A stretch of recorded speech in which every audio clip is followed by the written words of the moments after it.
I wanted these filters to do well. I really did. Astrodon filters were legendary when I got into astrophotography. So when Farpoint sent me their CXB narrowband filters, which claim the same legacy as Astrodon, I expected premium performance. After months of sky testing and running them through my DIY spectrograph, the results generally surprise me. Some of the filters are good. One of them has a problem I can't explain. I spent months trying to explain the results that didn't make sense, and every time I thought I had found the answer, new results created a new problem. Welcome to Deep Sky Detail.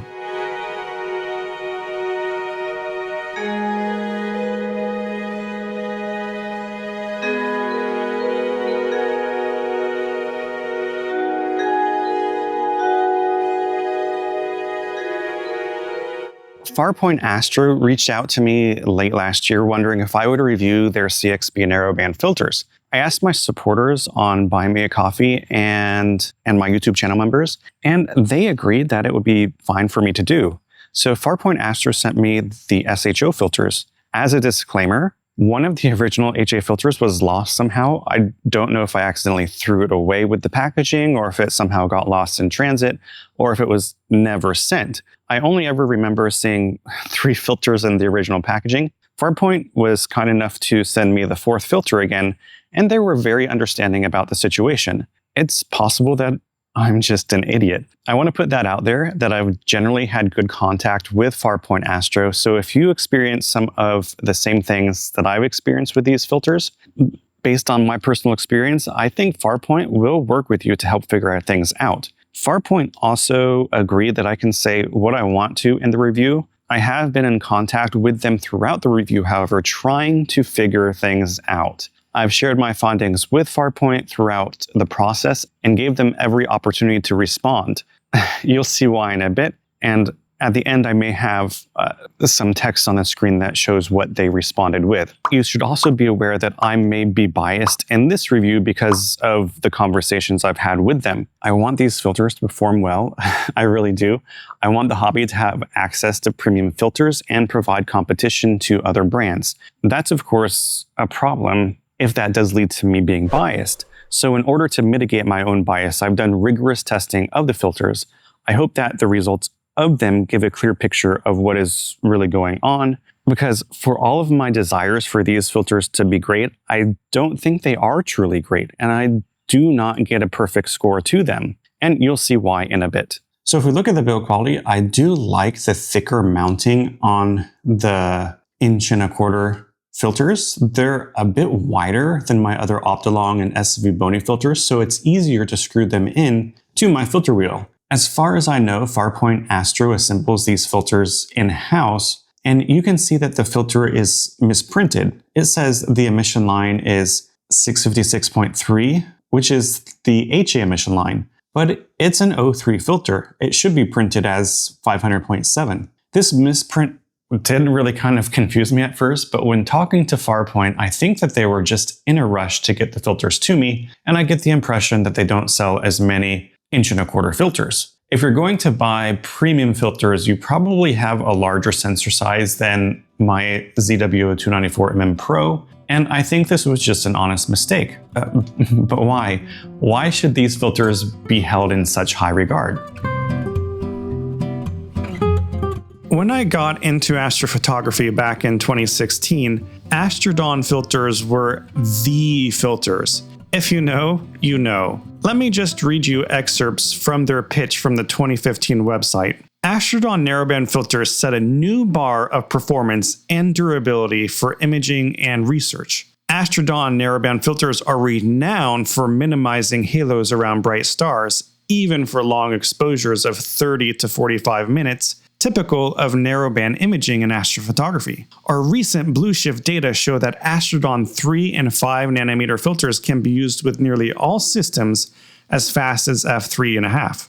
Basically, if you want quality, Astrodon was there for you. You wouldn't get halos, you got great transmittance and great blocking. These were, at least in the USA, some of the best filters available. That's what I was told. Of course, at the time I was a poor graduate student, so I couldn't buy them, and now I'm just drowning in student debt, so I still can't buy them. So go figure. But when Farpoint Astro bought the Astrodon brand back in 2018, when the original owner of Astrodon retired, they claimed that the manufacturing process is exactly the same. They even used the Astrodon name until recently, but due to some company issues, had to change the name. They make many of the same claims that the original Astrodon filters made, and the question is, do they live up to the hype? Are they worth the $460 price tag for just one 1¼ inch 5nm filter, or the $600 price tag for an 1¼ inch 3nm filter? And if you want around 50mm filters, you can expect to pay almost $1,300. So how do they actually perform? So let's get into the test. I spent most of the winter and spring months testing the filters on the sky with the Hydrogen Alpha and O3 filters on clear nights. I only have a 5-position filter wheel, so it's kind of hard to test everything all at once. But I did directly compare the SVBONY 5nm HA filter to the CXB 5nm filter. I also compared the CXB 5nm HA filter to the CXB 3nm filter and the CXB 3nm O3 filter to my Optolong 12nm O3 filter. Then I did the CXB 3nm S2 filter by itself because I just didn't have enough imaging time and because things started to get weird in the analyses. I tested the Orion, Rosette, and Sol nebulae and have roughly 1 to 4 hours of exposure for each filter on each target. Any of the comparisons in this list were done on the same night, alternating filters and refocusing after each filter change. Sublength was the same between each comparison, either 150 or 300 seconds. So for example, comparisons between the 5nm filter and the CXB 5nm HU filter should control for most confounding variables. Unfortunately, the results of the HA and O3 filters were kind of weird, and I'll get to that part in a second. Don't get me wrong, there are a lot of things I do like with the filters, but the weirder results kept me from making comparisons between the CXB S2 filter and other S2 filters from other brands that I have, like Optolong and SVBONY. But I do have data from the S2 filter. I'm not going to go over all of the tests I've done, but everything I show you should give you a clear idea of what I found, and the test and the results that I don't show gave similar results to what I will show. Okay, let's do a primer on forbidden lines real quickly. Before I get into what I found, we can discuss emission lines in this many seconds. When gases in space absorb radiation from outside sources, they often re-emit that radiation in specific wavelengths. Doubly ionized oxygen emits light at 500.7 and 495.9 nanometers wavelengths, among others.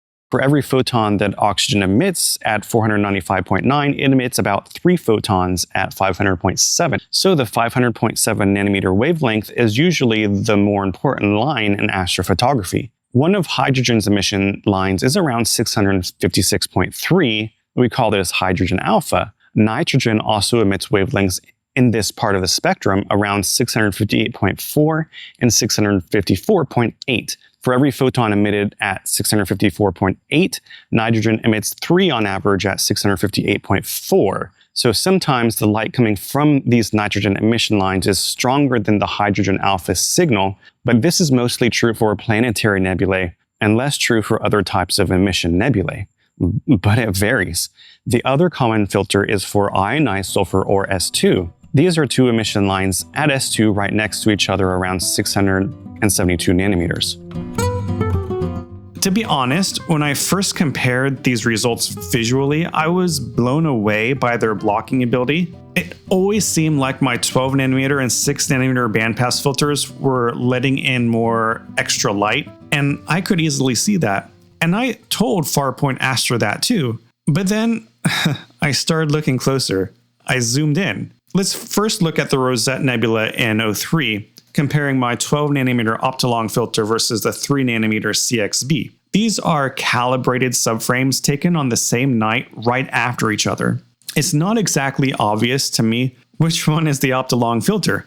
If we zoom in, then I think we can tell that the stars are a little bit more bloated in this image. And you're right, this image is the Optolong 12 nanometer filter, which makes sense. There is a slight edge in terms of contrast and detail in the more expensive CXB filter, but it's not quite as much as I would expect, to be honest. And zooming out, the CXB filter is controlling the gradients much better. I'm not sure how much of this is coming through though, but the cheap Optolong filter does have a slight gradient that the CXB filter doesn't have, and I'll show the stacked images in a bit. But based on these results, the blocking of the CXB filter is good. But let's move on to the Orion Nebula in 03. The uncalibrated subframes this time kind of look different. There are two things that really stick out to me in these images. The first is the halo in the Optolong filter. It's not there in the CXB filter. But the second is that the Running Man Nebula over here, it's just so much brighter in the Optolong filter compared to the CXB filter. It really is. At first, I wasn't worried. I was like, well, the 12 nanometer filter lets in both O3 emission lines, while the 3 nanometer filter blocks the weaker O3 emission line. Plus, the Running Man Nebula may have other elements besides O3 that contribute to the reflection nebula in it. But as you'll see, I was kind of wrong. I should have been more worried, to be honest, but we'll get into that later. So moving on to hydrogen alpha, let's stay with the Orion Nebula and compare the 5 nanometer CXB filter and the 5 nanometer SV Boni filter taken on the same night right after each other with 150-second exposures. Again, the SV Boni filter has a halo around this bright star. The CXB filter does not. In terms of signal though, if I look really closely, it does seem like the SV Boni has a bit more signal. Again, it's most pronounced in the Running Man Nebula. It's visible to my eyes, but this is just one subframe from each filter. It could just be a fluke. So let's take a look again at the Sol Nebula. Again, taken the same night right after each other, 150-second exposures. They're very similar again. And I'm not sure how well this is coming through in YouTube, but the SV Boni filter seems to be a little bit brighter, and there seems to be more contrast. So yeah, this is kind of weird, but it could still just be a coincidence, right? So let's look at the 3 nanometer and 5 nanometer HA CXB filters, just the CXB filters this time. No SV Boni, just the CXB filters. We'll look at the Sol Nebula.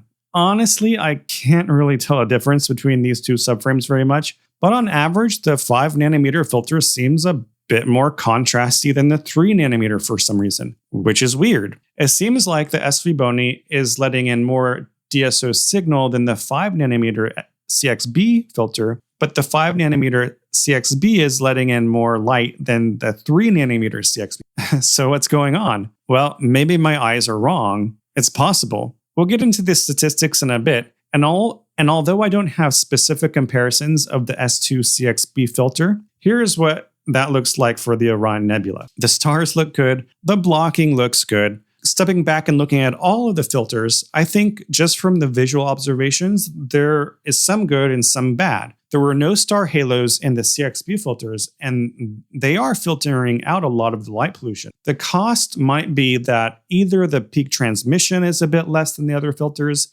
the peak bandwidth is offset a bit, or some sort of contamination from other wavelengths is messing things up. It's hard to say without crunching some numbers. Because I had these weird results, I got out my DIY spectrograph to do some measurements.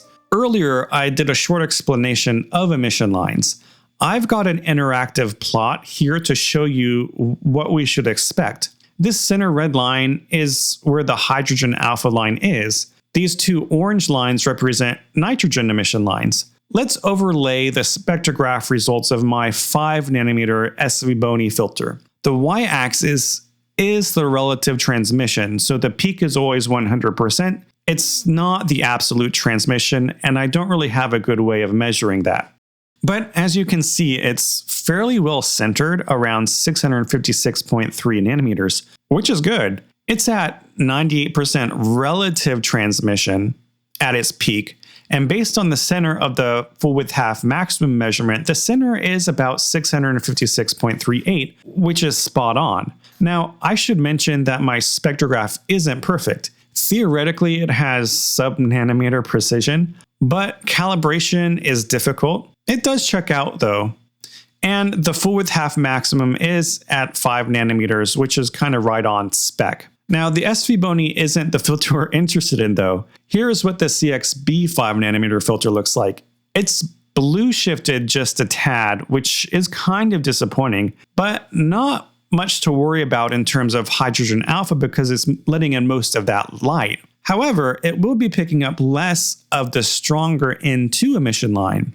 And assuming similar absolute peak transmissions, the SV Bony should be getting about 27% more of the stronger N2 signal and 10% less of the weaker N2 signal. Now remember that the stronger N2 signal is 3 times stronger than the weaker N2 signal. So based on these results, we should expect the SV Bony to collect more overall signal from hydrogen alpha and nitrogen compared to the CXB 5 nanometer filter. And that kind of checks out with what we saw visually with the subframes. For the numbers with 150-second exposures, the SV Bony filter recorded on average 10 to 20% more signal than the CXB 5 nanometer filter. The noise was pretty much even, indicating they're both blocking about the same amount of light pollution. In terms of SNR, the SV Bony recorded more total SNR, possibly because it passes more of the N2 emission line.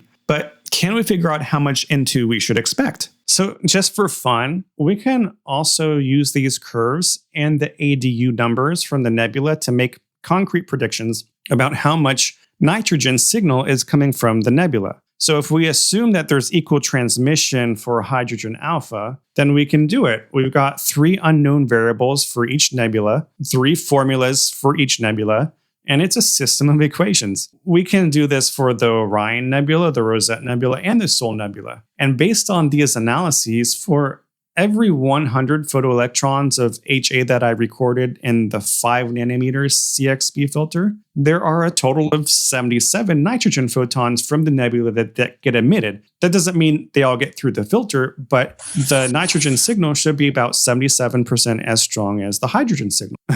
That's a lot. And it indicates that N2 is strong in these nebulae. And again, this is assuming that the peak transmission for both filters at HA are similar. And if that's true, then these numbers are likely in the ballpark. But are the peak transmission numbers similar across both filters? Because 77% does seem high for nitrogen across all of the nebulae. Maybe we can learn something from the 3 nanometer HA filter when we compare things. So let's take a look at the 3 nanometer filter itself. When I put it through my spectrograph, it's spot on the 656.3 emission line. And if we compare it to the 5 nanometer filter curve, we should expect roughly equal transmission of the stronger N2 line, but less transmission for the weaker N2 line. Okay, well, across all 3 targets, the 5 nanometer CXB filter was picking up on about 15% more signal than the 3 nanometer filter. That could be bad news for the 3 nanometer filter. But wait, what about the noise? Maybe the 3 nanometer filter is just so good at blocking that it's messing up the signal measurements. Well, first of all, I took into account the sky glow. And second, the 5 nanometer filter noise, that's in line with what we should expect based on blocking of the filters.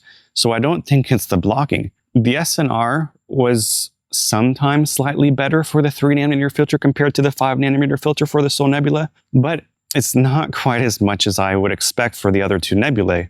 In fact, for the other 2 nebulae, they were basically neck and neck. It's probably because the Sol Nebula is more affected by light pollution when imaging from my backyard, so that favors the good blocking of the 3 nanometer filter. It is better at blocking noise, but it's the signal that worries me though. It's 15% less than the CXB 5 nanometer filter, and the CXB 5 nanometer filter was about 10% worse than the SV Bony filter. We're compounding signal loss. But wait, could it be that the lack of nitrogen was making the 3 nanometer signal weaker? I mean, hear me out. It doesn't seem like it should be, but the transmission curve for the N2 is a lot higher here for the 5 nanometer filter. Maybe the difference is the signal. Well, how could we test it? Let's have some more fun with algebra. We've got 3 unknown variables and 3 formulas. It's a system of equations. Let's plug things in. I tested the same area of the sky for these nebulae. So if the peak transmission is the same for HA, then we should get the same numbers as before. Math is power. Oh, well, this time, for each 100 ADU of hydrogen, we should expect 60 ADU of nitrogen. And the first analysis excluded the Sol Nebula because that number seemed unreliable. If we exclude the Sol in this analysis, we get 50 photons of nitrogen for every 100 photons of hydrogen. And that's a lot different. It tells me that N2 isn't the only thing accounting for the signal loss we're seeing. In fact, looking at other astrophotographers' data, like Astrochem's data on the Orion Nebula, I think N2 is at most 50% of the signal for the Orion Nebula. And putting it all together, the SV Boni is getting about 10% more signal than the CXB 5nm filter, and probably around 25% more signal than the CXB 3nm filter. Some of that is definitely N2 not being captured, but it can't be all of it. If I had to guess, I would say that the CXB hydrogen alpha filter's transmission at hydrogen alpha is somewhere between 5 to 10% less compared to the SV Boni filter. So if the SV Boni hydrogen alpha is exceptional and lets in 98% of the hydrogen alpha emission, then these filters might be around 88 to 93% peak transmission at HA. That's not horrible, but these are premium filters, and I would have expected them to have better transmission than budget filters, to be perfectly honest. Okay, let's look at the O3 results. I'll show you the Rosette Nebula first. I analyzed a pretty bright region. It's the same night alternating filters at 300 seconds each subframe. The Optolong measured 117 ADUs worth of signal, but the CXB only got 72 ADUs worth of signal. That's only 60%. Across all three targets, the CXB only got 55 to 60% of the signal that the Optolong filter did. Now, there are a couple of reasons that I think the CXB is underperforming here. One is expected, and one is not expected. And to figure it out, let's look at the spectrogram results. Similar to before, these red dotted lines show the emission lines of O3. There are two of them, one at 500.7 nanometers and one at 495.9 nanometers. The 500.7 emission line is about 3 times stronger than the 495 emission line. So let me show you the results of my Optolong 12 nanometer filter first. It's pretty wide, as you can see. It covers both lines pretty well. Because the 3 nanometer filter width is much narrower, it has to choose one of the lines as it can't include both. We would want it to be on the 500.7 line, of course, because that's stronger. So part of the difference in signal is the fact that the cheaper filter can pick up on both emission lines. That can account for about 25% of the signal loss. So let me go ahead and show you the CXB 3 nanometer results. Keep in mind that my spectrograph can be a bit off in either direction, so it might not be perfect, but here it is. My measurements show that it misses the 500.7 nanometer line. I've done this test multiple times, and each time, my measurements consistently place the CXB passband to the blue side of my SV Boni filter and below the expected location of the 500.7 nanometer O3 line. I'm very confident that the CXB filter peak is always on the left of my SV Boni filter, and I've done the math. The difference in signal between the two filters cannot be due to the 3 nanometer cutting off the weaker O3 emission line alone. It's possible that the cheaper filter is so bad that it's picking up on the hydrogen beta line, but that would only make the case worse for the CXB filter and would cause the CXB filter to miss the 500.7 line completely. Either way, it's not the greatest news. I went back and compared my SV Boni 5 nanometer to the CXB 3 nanometer filter just in case. Now, they were taken on different nights, so the comparison isn't valid, but even so, the CXB did have less signal than the SV Boni, and it really wasn't even close. Keep in mind that the SV Boni 5 nanometer should also be cutting off the weaker O3 line. Now, having said that, The SNR was a lot better for the CXB filter compared to the Optolong filter by about 1.4 times. That's a decent result, but a perfectly centered 5nm O3 filter would probably be much better as well. I ran some simulations based on the expected signal from O3 and my light pollution, and these are the results here. We should expect the filter's performance to be inside the green region with 1 hour of integration time. Instead, it falls just shy under that region.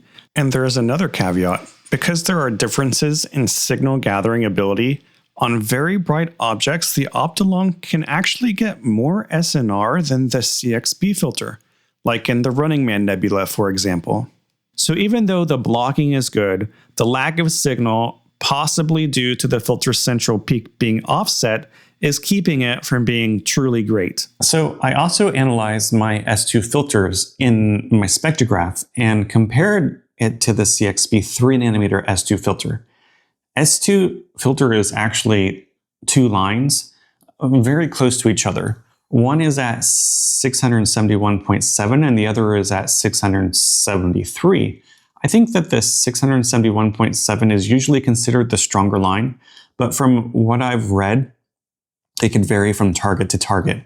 So manufacturers usually split the difference and claim that the line is at 672, so it picks up both lines. My Optolong 6.5nm filter was at 672.6. My S3Boni S2 is at 672.66. The CXB S2 filter was right on 672, so right on target for the stronger line. I think this is actually a pretty good result for the S2 filter. So let's talk about the results for a second. The good, the bad, and the ugly.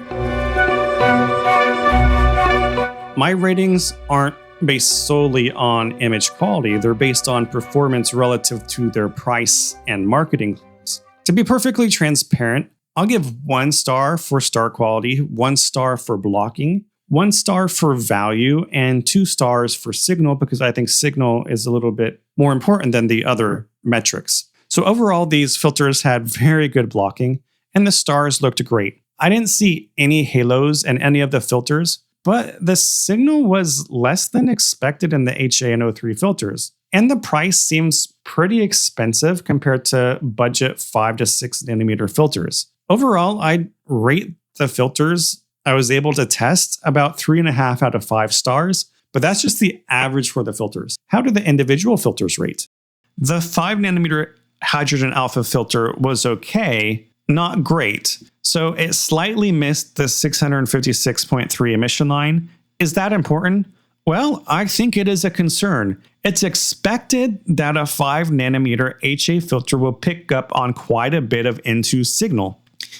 Initially, I thought the lower signal could be explained entirely by reduced N2 transmission. However, after solving the problem using multiple filter comparisons, the numbers only became internally consistent if the CXB 5nm filter is also recording less hydrogen alpha signal than expected. For a budget filter, I probably wouldn't care so much. For a more premium filter like CXB, well, I think the standard should be a bit higher, to be honest. So I'm giving this filter 3 out of 5 stars.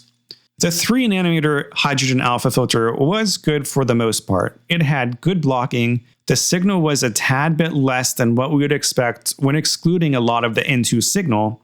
The stars were good, and the price for a 3nm premium filter is actually a bit less than other brands like Chroma. So it's generally, I think, a good filter. I'm going to rate this 4 out of 5. In light polluted skies, I'm talking about Bortle 8 and 9, this filter might be a lifesaver. Okay, let's move on to the S2 filter. Although I didn't test things as much as the other filters, the spectrograph tests came out perfectly fine.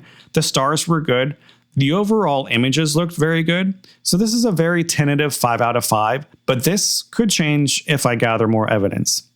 All right, so let's talk about the 3nm O3 filter this time. This is where things might get ugly. The stars, like the other filters, were good, but there were some problems. The sky test showed that the O3 filter underperformed in test of signal compared to my Optolong filter, consistent with about a 20% reduction in transmission after accounting for the fact that it only passes one of the O3 filter lines. One possible explanation is the passband offset. My spectrograph measurements consistently indicated an offset of around 0.5 to 1.5 nanometers, although the exact value should be interpreted cautiously. For a premium filter, this is, I think, unacceptable. You wouldn't accept a telescope with 20% less aperture. O3 filters are difficult to make, but when 1.25" filter costs $100 more than a whole set of SHO 2-inch filters from other brands, and there is no missing N2 signal that can help make up for that difference, you should expect more from a filter at this price point. I'm giving this one a 2 out of 5. Let's talk about what I could be doing wrong. But first, if you stayed this long, I hope you appreciate what I do. I've spent countless hours on this project trying to give you the best, most comprehensive review that I can. If you haven't subscribed, I would appreciate it if you did. And doing these tests isn't necessarily free either, so hard drive costs are going up, and I have a lot of code, video, images, and other files starting to take up memory. Becoming a Buy Me a Coffee member or channel member is another way you can help keep this channel going. So any support you give, whether liking, subscribing, sharing, or becoming a member is really appreciated, and I mean that. Okay, so anyway, there are things that I could be doing wrong. The first is me not measuring things correctly. That's possible, but I've tried multiple times measuring everything to keep things constant. The second is just random variation in the sky testing. I think it's also possible, but highly unlikely. The systematic measurements on multiple targets should help eliminate that, and we found consistent results across the targets. So the third thing, maybe there's some bandpass shift. I used an f6 scope, so bandpass shift is probably pretty negligible, to be honest. The third thing is maybe there is some tilt in the imaging train causing the bandpass shift. The amount of tilt needed to really affect these results should have to be pretty large at f6, and I just don't see that kind of tilt in my images. Additionally, original Astrodon filters claimed that they were not as sensitive to bandpass shift, probably because of their filter's refractive index. It was never really explained as far as I could tell. If these are indeed the same as Astrodon filters, slight tilt shouldn't be a problem, and Farpoint seems to have similar ideas. So could it be the wider mounting? This is something I've thought about a lot. That would probably cause a lot more vignetting, and even though I don't really see that in the images, maybe it's possible that the wider mounting was blocking some of the light. I tried testing things from the center of the sensor where it should be less affected by that type of vignetting, so I don't think that is what is causing the lower than expected transmission, especially considering that we found differences in the 5nm CXB SHO filter compared to the 3nm HA filter, and those have the same mounting width. Number 5 is I can't test absolute transmission, so it's possible that the CXB filters are passing 90% of the light, while the other filters are passing more like 98 to 99% of the light. This could account for some of the discrepancy in hydrogen alpha, but I don't think it accounts for the discrepancy in O3 based on the central peak frequency observed in the spectrograph tests. So the sixth thing that could have messed up things is that my spectrograph is DIY. So the strongest evidence in this review, I think, comes from the sky tests, not the spectrograph measurements. The spectrograph data should be viewed as supporting evidence rather than a definitive measurement of the exact bandpass location. However, I repeated these measurements multiple times, varying the optical setup and recalibrating the system. Each time, I obtained very similar results. More importantly, the spectrograph measurements are pretty consistent with what I observed in the sky tests, which is why I included them. Okay, since doing these tests, I have talked to CXB and Farpoint about what I found. They said they're looking into it. They've tested another set of their filters, presumably from the same batch, and sometimes got similar results. Like, for example, the 5nm HA filter was a little bit blue shifted like mine was. They disagree with my O3 results, however.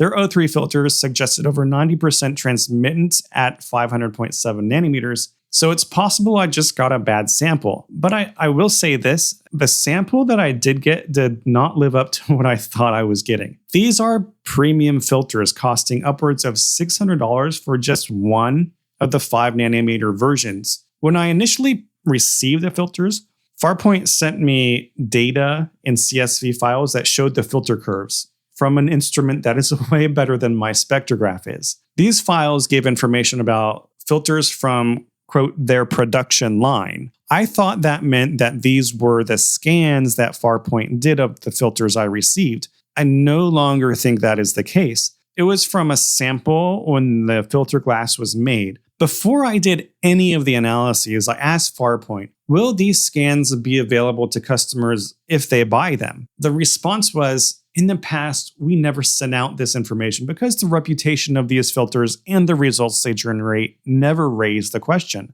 Customers just plain love them. Going forward, we will probably just make the data files available for the customer if they would like to download them. Now, my suggestion right now is to get a scan of the actual individual filter you are buying. 2 of the filters I reviewed were fine. One was slightly off, and the last was, in my opinion, unacceptable for a premium filter. To be fair, I think that CXB filters are on average better than the sample that I got, but if I got a bad sample, and I'm a reviewer who is going to share their review with the whole internet, then it's possible that you can get a bad sample too. These are supposed to be premium filters sold at a premium price.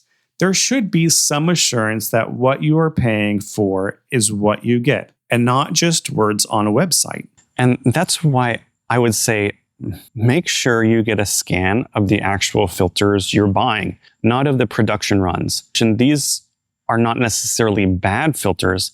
They have great blocking. So if you are in Bortle 7 or 8 skies, you may be comfortable trading 10 to 20% less signal for 50 to 60% less noise. The stars also look great, but there are some significant problems with their transmission, especially in O3. It looks like to me that the central peak was off by about 0.5 nanometer, possibly more. For that price, I think that should not happen, and most of them probably are a lot better that you would buy from Farpoint, but I would push CXB to give you scans of the filter that you are actually buying.